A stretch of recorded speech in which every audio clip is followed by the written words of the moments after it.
O transtorno das varizes na gravidez. Durante a gestação, ganhamos peso e é muito comum aparecer varizes nos últimos meses de gravidez. Isso acontece por conta do aumento do volume de sangue circulando no organismo e também por conta das enormes alterações hormonais que sofremos. Costumamos sentir bem essa sensação estranha nos últimos 3 meses de gestação, onde as pernas começam a cansar. O peso da barriga começa a dificultar a circulação do sangue e o inchaço aparece em vários lugares, como pernas, virilha e região íntima, na vulva e ânus. Pois é, algumas mulheres sofrem com varizes na vagina e é tudo muito assustador. Mas eu também confesso que é muito fácil de confundir as coisas na gestação. Às vezes achamos que são varizes, mas não são. É comum, por conta do maior volume de sangue que circula no corpo da grávida, dilatar as veias, dando a impressão de serem varizes. Porém, na maioria dos casos, elas voltam ao normal depois do parto, assim como a redução do inchaço.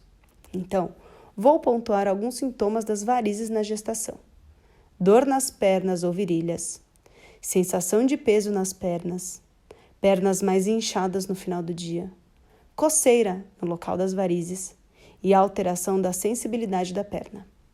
Eu não conheço uma grávida que não reclame do inchaço e das varizes nas pernas, e por esse motivo quis ajudar com esse conteúdo, porque é possível cuidar para que nada disso aconteça, ou se acontecer, que seja de uma forma leve e menos sofrido para você. Anote as dicas. Procure não permanecer por muito tempo em pé ou sentada. Evite ganho de peso excessivo. Sempre que possível, flexione e estenda os pés. Este movimento ajuda a ativar a circulação venosa das pernas. Faça repouso, com pernas elevadas. O ideal é ficar no mínimo 10 minutos com as pernas para cima, 2 a 3 vezes por dia. Exercite-se. A ginástica facilita a circulação e evita o inchaço. Mas siga a recomendação do seu médico sobre isso, tá bom? Deite-se do lado esquerdo. No final da gestação, quando a barriga está grande, deitar-se do lado esquerdo ajuda a aliviar a compressão que o útero faz nas veias.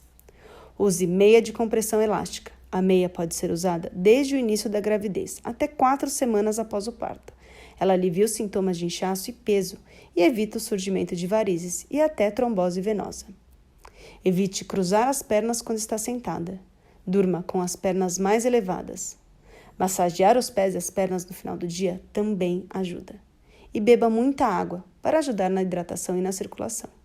Eu espero ter ajudado. Se você gostou desse conteúdo, não deixe de curtir e de deixar seus comentários.